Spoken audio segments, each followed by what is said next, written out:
दोस्तों, आज की हमारी कहानी एक ऐसे खौफनाक समय की है जब दुनिया खत्म होने की कगार पर थी। हर किसी को अपनी मौत का एहसास हो गया था और ये वो पल था जब उन्हें बचाने कोई नहीं आने वाला है। अब ऐसे दहशत भरे माहौल में अपनी जान बचाने के लिए लोग क्या कुछ करते हैं, क्या वो कुदरत की इस तबाही से बच पाते हैं, आइए जानते हैं हमारी आज की वीडियो में। कहानी की शुरुआत पृथ्वी पर तबाही का एक मंजर से होती है, जिसकी वजह थी अंतरिक्ष से आया हुआ एक खतरनाक एस्टेरॉइड। ये टक्कर इतनी जबरदस्त होती है कि उसके सामने बड़े बड़े देश सेकंड में ही नस्ल नाबूद हो जाते हैं। वहीं कुछ देश आधे पौने घंटे में पूरी तरह से तबाह हो जाते हैं। अब बस बारी थी ऑस्ट्रेलिया की, जहां मौत का ये तूफान अटलांटिक से होते हुए अगले 12 घंटे में पहुंचने वाला है। यानी कि अगले 12 घंटे में दुनिया के नक्शे से मौजूद आखिरी देश भी खत्म हो जाएगा। बदकिस्मती से चाहकर भी कोई इसे रोक नहीं सकता। इन्हीं सब के बीच हम वेस्टर्न ऑस्ट्रेलिया में रहने वाले जेम्स से मिलवाया जाता है, जो कि अपनी लवर जोई के साथ होता है। यहाँ ये दोनों मरने से पहले कुछ यादगार पल एक साथ गुजारना चाहते हैं और इसके बाद जेम्स अपनी जिंदगी की एक पार्टी अटेंड करने के लिए तैयार होता है। इस पार्टी का नाम था the party to end all the party और ये दुनिया की आखिरी पार्टी होने वाली थी।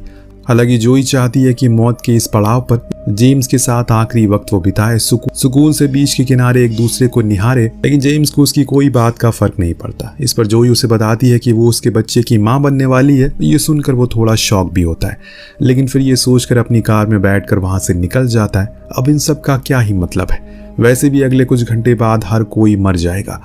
वो गाड़ी में बैठकर खूब शराब पी रहा होता है, इस डर से अगर मौत उसके सामने आएगी तो कम से कम खुशी खुशी उसे गले लगाने की हिम्मत तो मिलेगी। रास्ते में उसे कई तरीके के लोग नजर आते हैं। कुछ भगवान से रहम की भीख मांग रहे थे, तो वहीं कुछ लोग घर से निकलकर बाहर आतंक मचा रहे थे। हर तरफ लोग की लाशें बिखरी हुई थी, किसी को भी कानून का डर नहीं था और कुछ सीधे साधे लोग सड़क के बीच अपनी जान ले रहे थे। ये समझिए बस चारों तरफ मौत का तांडव था। ये सब देखते हुए वो गाड़ी चला रहा होता है। जेम्स बेहद घबरा रहा था। तभी उसके सामने आगे रास्ता बंद नजर आता है और जैसे ही वो अपनी गाड़ी घुमाने की कोशिश करता है, न जाने कहां से एक अनजान आदमी आकर उसकी गाड़ी में घुस जाता है। उसकी गर्दन पर चाकू लगाकर एक घर की तरफ चलने का इशारा करता है। दरअसल ये आदमी किसी का पीछा कर रहा था। कुछ ही देर बाद उस आदमी को देखते ही ये पागल शख्स उसे बड़ी ही बेरहमी से मार देता है। अब जेम्स अपने सामने जिंदगी में पहली बार किसी को कटता हुआ देखकर सदमे में आ जाता है। इससे पहले अगली बारी उसका सामना किसी और से होता, वो कार छोड़कर वहां से भागने लगता है। वो आदमी भी उसका पीछा करने लगता है, मगर खुशकिस्मती से वो सामने खड़ी एक कार के नीचे छुपकर अपनी जान बचा लेता है। अब कुछ देर बाद वो जिस कार के नीचे छुपा होता है उसे चोरी करने की कोशिश करता है, मगर अफसोस कि वो लॉक थी।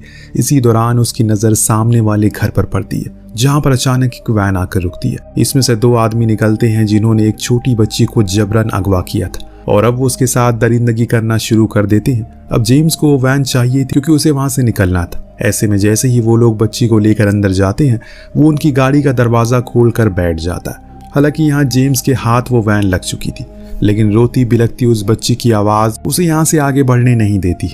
वो अब अपने आप को रोक नहीं पाता और गुस्से में गाड़ी में रखे एक हथौड़े को लेकर सीधा बच्ची की जान बचाने के लिए घर में घुस जाता है। सबसे पहले वो आदमी को मिनटों में खत्म कर देता है, लेकिन दूसरे आदमी पर उसका वार खा ली जाता है, जिसकी वजह से वो मुसीबत में आ जाता है। लेकिन इसके बाद भी वो बड़ी चालाकी से उस आदमी को मार देता है और उस बच्ची को सही सलामत बाहर ले आता है।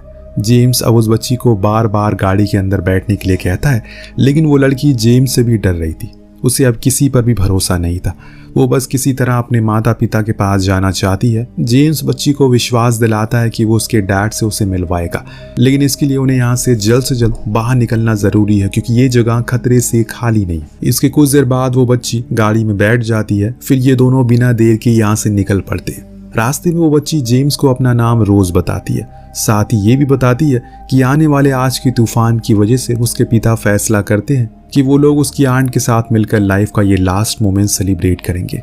घर से निकलने से पहले उसके पिता पूरे घर को जला देते हैं। वो नहीं चाहते कि कोई भी उनके घर में आकर रहे, मगर बदकिस्मती से रास्ते में उनकी गाड़ी का पेट्रोल खत्म हो जाता है, जिसके बाद वो लोग पेट्रोल पंप में जाते हैं, मगर पेट्रोल पंप पर भारी भीड़ की वजह से वो अपने पिता से बिछड़ जाती है और इसी का फायदा उठाकर उन दोनों हैवान आदमियों ने उसे अगवा कर लिया। अब रोज उससे गुजारिश करती है कि वो उसे उसके आंट के घर छोड़ दे, पर जेम्स के पास इतना समय नहीं था। ऊपर से गाड़ी में फ्यूल भी बहुत कम है, इसीलिए वो उसकी मदद करने के लिए उस जगह पर जाने का फैसला करता है जहां पर उसके डैड की कार बंद हुई थी। क्या पता वो अभी भी वहीं पर उसका इंतजार कर रहे हो।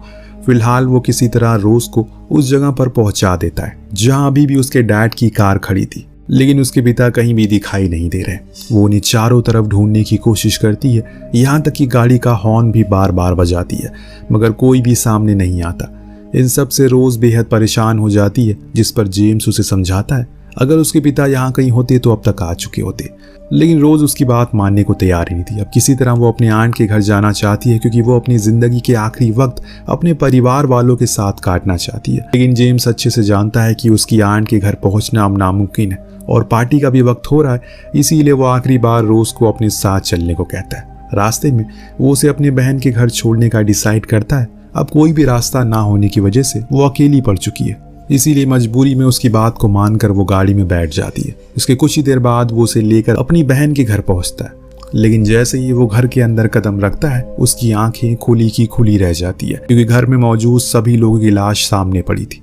असल में उसकी बहन और उसके हस्बैंड ने इन सब से तंग आकर खुद की जान ले ली थी और मरने से पहले उन्होंने अपनी 3 बेटियों को मारकर बाहर दफना दिया था। ये सब देखकर जेम्स पूरी तरीके से हिल जाता है। वो नहीं चाहता कि छोटी रोज ये सब देखे, इसीलिए उसे कुछ देर के लिए बाहर पूल में स्विमिंग करने के लिए भेज देता है और फिर हड़बड़ाहट में वहां रखी ड्रिंक को पीने लगता है। इस दौरान उसे महसूस होता है कि ये दुनिया बस कुछ ही देर के लिए बची है, वो चंद ही घंटों का मेहमान है, अच्छा होगा जाने से पहले कुछ पल खुशी खुशी जी ले। इसीलिए वो घर के गैराज में जाकर अपनी बहन की कार उठाता है और रोज को वहीं छोड़कर अकेले ही पार्टी की तरफ जाने के लिए गाड़ी में बैठता है। मगर तभी वहां पर रोज आती है, लेकिन अब वो जेम्स के साथ पार्टी में जाना चाहती है। उसे उम्मीद थी कि वहां पर कोई ना कोई जानने वाला मिल जाएगा, जिसके बाद हम इन दोनों को वहां से एक साथ निकलते हुए देखते हैं। दोनों ही जा रहे होते हैं। रास्ते में जेम्स को एक पुलिस की कार दिखाई देती है, जिसमें एक पुलिस वाला अपनी फैमिली को लेकर नजदीकी लाइब्रेरी में जा रहा था। उसे लगता है कि क्यों ना रोज को भी उस पुलिस वाले को सौंप दिया जाए, वो किसी न किसी तरह से उसकी आंटी तक उसे पहुंचा देगा। और इसीलिए वो बच्ची को लेकर लाइब्रेरी के अंदर जाता है, मगर वहां का नजारा देखकर वो खुद भी हैरान था। दरअसल ये पुलिस वाला यहाँ अपने परिवार को बचाने नहीं, बल्कि बाकियों की तरह अपने साथ साथ पूरे परिवार को खत्म करने के लिए आया था। लेकिन जेम्स को देखकर वो रुक जाता है और उससे गुजारिश करता है वो अपने हाथों से उसके परिवार को मार दे, क्योंकि अपनी ही बच्ची को मारने का दम वो जुटा नहीं पा रहा है। परंतु जेम्स इसके लिए साफ साफ इनकार करता है। इस पर वो पुलिस वाला उससे कहता है, क्या तुम मेरे लिए ईश्वर से प्रार्थना करोगे? जो मैं कुछ भी कर रहा हूँ बिल्कुल सही है। तो जेम्स उससे पीछा छुड़ाने के लिए उसकी बात पर हामी भर देता है और वहां से चला जाता है। कदम आगे बढ़ाते ही उसके कानों में पीछे से एक साथ कई गोलियों की आवाज आती है, जिसमें साफ उसे अंदाजा हो जाता है कि वो पुलिस वाला अब नहीं रहा। बल कुछ ही देर बाद आखिरकार वो रोज को लेकर उस पार्टी में पहुंच जाता है जहां पर वो जाना चाहता था। ये पार्टी एक खास तरह की जगह पर हो रही थी, जहां पर हर किसी को आना अलाउड नहीं था, मगर इस पार्टी का होस्ट करने वाला शख्स जेम्स का एक अच्छा दोस्त होता है। इसका नाम टॉम था और इसीलिए उसे बेहद आसानी से एंट्री मिल जाती है।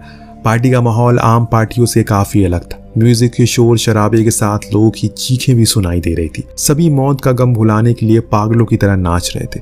कुछ लोग तो इतना नशे में थे कि वो यहीं पर अपनी जान ले रहे थे और ये सब देख रही रोज काफी अनकंफर्टेबल होती है। इसी दौरान उसके सारा नाम की एक सन की उसकी दोस्त आती है। सारा नाम की सन की महिला आती है जो उसे अपनी बेटी बता रही होती है और वो रोज को पकड़कर पागलों की तरह मुस्कुराने लगती है। इसे देखकर साफ साफ समझ में आ रहा है कि वो किसी अपने रोज को ढूंढ रही थी।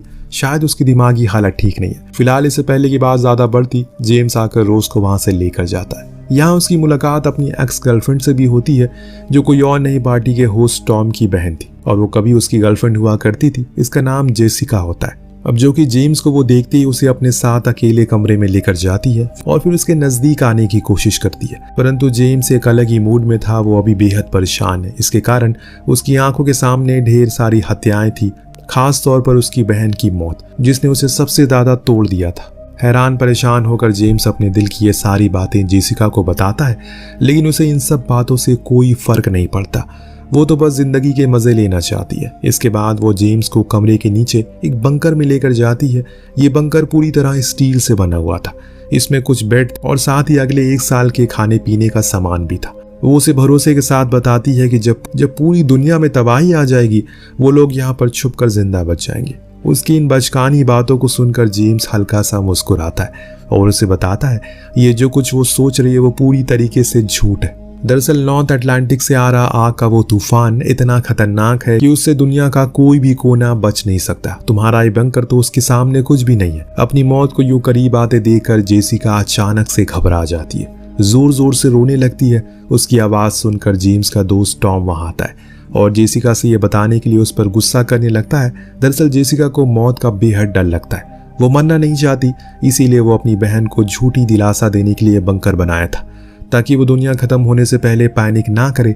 मगर जेम्स ने उसका सारा खेल बिगाड़ दिया, जिससे टॉम और जेम्स के बीच में लड़ाई होने लगती है। वो दोनों एक दूसरे के दुश्मन बन जाते हैं और ये देखकर जेम्स वहां से वापस रोज के पास आता है। देखता है कि रोज उल्टियां कर रही है, उसे किसी ने नशे की गोलियां खिला दी जिससे उसकी तबीयत खराब हो रही है। अब वो किसी तरह से रोज को वहां से लेकर निकल जाता है, लेकिन अब सारे रास्ते ब्लॉक होने की वजह से वो उसे पैदल ही लेकर जाता है। फिर रास्ते में एक टैक्सी मिलने पर उसमें बैठकर सीधा अपनी माँ के घर पहुंचता है। जिंदगी के इस आखिरी वक्त पर बेटे को पास देखकर माँ बेहद खुश हो जाती है। उन्हें लग रहा है कि उनका बेटा एक आखिरी बार उनसे मिलने जरूर आएगा और आखिरकार वो आ भी गया। इसके बाद वो अपनी बेटी यानी कि जेम्स की बहन के बारे में पूछती है तो जेम्स इस पर कोई जवाब नहीं देती। बहन का नाम सुनकर वो बिल्कुल शांत हो जाता है। माँ कहती है कि कुछ दिन पहले वो उसके घर गई थी लेकिन किसी को कोई जवाब नहीं दिया। इस पर जेम्स उनसे झूठ कहता है कि उसकी बहन घर छोड़कर दूसरे शहर जा चुकी है क्योंकि वो नहीं चाहती कि इस आखिरी समय पर माँ को कोई सदमा लगे। फिर वो उसे रोज के बारे में पूछती है। जेम्स उनसे कहता है कि ये लड़की उसे रास्ते में मिली और इसके पिता अब इस दुनिया में नहीं रहे। मैं बस उसे उसकी आंट तक पहुंचाने में मदद कर रहा हूँ। जो सुनकर माँ बेहद खुश होती है और अपने बेटे को शाबाशी देते हुए कहती है, जिंदगी के दर्दनाक पड़ाव पर भी तुम अपने से ज्यादा दूसरों की मदद करने का सोच रहे हो, मुझे तुम पर गर्व है। जेम्स अपनी माँ से कहता है क्या घर में पेट्रोल है। माँ उसे गैराज में पड़ा फ्यूल टैंक देती है, जिसके बाद वो अपनी गाड़ी को फुल करता है और रोज को उसकी आंट के घर पर लेकर जाता है, जहाँ पहुंचकर रोज घूमते हुए घर में दाखिल होती है और घर में कोई नहीं था, हर तरफ सन्नाटा पसरा था। दूसरी तरफ वो उन्हें ढूंढते ढूंढते पीछे गार्डन में जाता है तो वहां घर वालों की लाश नजर आती है। इन लाशों में से एक रोज के पिता भी थे क्योंकि उनकी जेब में उन्हें उसकी फोटो मिली थी। अब आंखों के सामने ऐसा भयानक दृश्य देखकर जेम्स कहीं टूट सा जाता है। उसे समझ नहीं आता कि आखिर वो ये सच रोज को कैसे बताए, लेकिन फिर भी रोज को आखिरी बार उसके पिता से मिलाना तो था ही। वो पहले तो रोज को गार्डन की ओर आने से मना करता है, पर वो उसकी बात नहीं सुनती, जिस पर जेम्स उसे सब कुछ सच सच बता देता है। फिर वो उसके पिता की लाश को एक कपड़े में ढककर उसके सामने लाता है। ये सब देखकर रोज काफी भावुक हो जाती है। वो अपने पिता को छोड़कर अब कहीं नहीं जाना चाहती और वो उनके साथ यहीं पर मरना चाहती है क्योंकि उनकी ख्वाहिश थी आखिरी समय पर सभी एक साथ रहे। उस बच्ची की ये बातें सुनकर जेम्स की आंखों में आंसू आ जाता है। उसे रोज की याद आने लगती है। वो उसके बच्चे की माँ बनने वाली थी। रोज के साथ रहकर उसे एहसास हुआ कि एक परिवार क्या होता है और आखिर एक पिता अपने बच्चों के लिए कितना जरूरी होता है। वो अब किसी भी कीमत पर जोई के पास जाना चाहता है और जाने से पहले रोज को गले लगाकर खूब रोता है और वो भी उसे एक आखिरी गुड बाय कहती है, जिसके बाद जेम्स सीधा जोई से मिलने निकल पड़ता है। उसे मालूम था अब उसके पास ज्यादा वक्त नहीं बचा। वो गाड़ी को और तेजी से चलाने लगता, लेकिन तभी कुछ दूर जाने पर उसका पेट्रोल खत्म हो जाता है। अब दुनिया खत्म होने में कुछ ही मिनट बचे थे। वो भागते हुए जोई के घर पहुंचता है, लेकिन घर में जोई नहीं थी, बल्कि वो तो सामने समुद्र के किनारे खड़ी थी, जिसे देखकर जेम्स दौड़ते हुए उसके पास पहुंचता और अपनी गलती के लिए माफी मांगता है। जोई पहले तो जेम्स को खुद से अलग करती है और उसे गुस्से में धक्का देती है, लेकिन फिर कुछ कोशिशों के बाद वो रोते हुए उसे अपने सीने से लगा लेती है, जिसके चंद ही मिनटों बाद हम समुद्र के रास्ते हुए आग को वो तूफान आते हुए देखते हैं, जिसके शिकंजे में जाकर उनके साथ साथ बाकी की दुनिया भी खत्म हो जाती है। और इसी के साथ हमारी कहानी का यहीं पर अंत हो जाता है। तो दोस्तों, इस कहानी में दिखाने की कोशिश की गई है कि अगर इंसान के पास वक्त कम हो तो उसे सबसे पहले अपने परिवार की याद आती है, लेकिन ऐसे में हम भूल जाते हैं उनकी अहमियत कि हमारा परिवार कितना ज़रूरी है हमारे लिए। इससे पहले वक्त ख़त्म हो जाए, उनके लिए वक्त निकालिए, उनसे मिलिए। और इसी के साथ ये कहानी यहीं ख़त्म होती है। मिलते हैं अगली वीडियो में। Thank you so much watching. Peace out.